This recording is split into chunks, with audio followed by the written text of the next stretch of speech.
பார்க்கலாமா? அதுக்கு முன்னாடி ஒரு குட் நியூஸ், நம்ம ஃபேமிலியில் 200K ரீச் பண்ணிட்டோம்.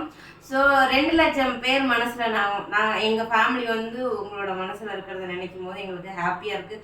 சந்தோஷத்தில் வாய்களே வரமாட்டேங்குது, அவ்வளோ ஹாப்பியாக இருக்குது. எனக்கு இன்னும் கொஞ்சம் சரியாகல, அந்த புண்ணெல்லாம் தூக்கிட்டு இருக்கு பாருங்கள் ஆசிடு. இப்போ நைட் நம்ம வீட்டில் என்ன செஞ்சுருக்கோன்னு பார்த்துடலாமா?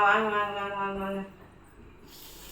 சூடாக சாப்பாடு, அப்புறம் 200K ரீச் பண்ணுறது கொஞ்சமாக பால் பாயாசம்.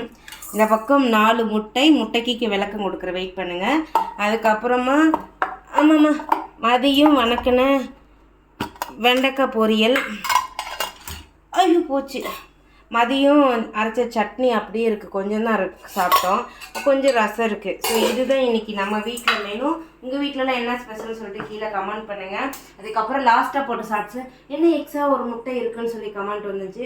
அதுக்கு நான் வந்துட்டு நாங்கள் 3 பேர் 3 முட்டை சாப்பிட்டுப்போம். நீங்கள் சிம்பா வந்து நான்வெஜ் ஃபுல்லாக சாப்பிடுவான். அவனுக்கு ஒரு முட்டையை உடச்சி வச்சு நல்லா சோறு பிசைஞ்சு கொடுத்துட்டோன்னா நல்லா நீட்டாக சாப்பிடுவான். ஸோ அதனால் அவன் எப்போ நாங்கள் முட்டை வச்சாலும் அவனுக்கு சேர்த்து முட்டை வச்சுருவோம். முட்டை இல்லைன்னா மட்டும்தான் நாங்கள் மட்டும் சாப்பிட்டுப்போம். அதுலேயும் மஞ்சள் கருவாய் எடுத்து வச்சு பிசைஞ்சு அவனுக்கு சோறு கொடுத்துருவோம். ஸோ உங்களுக்கு டவுட்டு கிளியர் ஆகிருக்குன்னு நினைக்கிறேன். இருந்தாலும் ஓகே, ஹாப்பி, சந்தோஷம். அதுக்கப்புறம் இன்னொருத்தர் கமெண்ட் கூட போட்டுருந்தாங்க, என்ன அப்படின்னா ஓகே பாய்.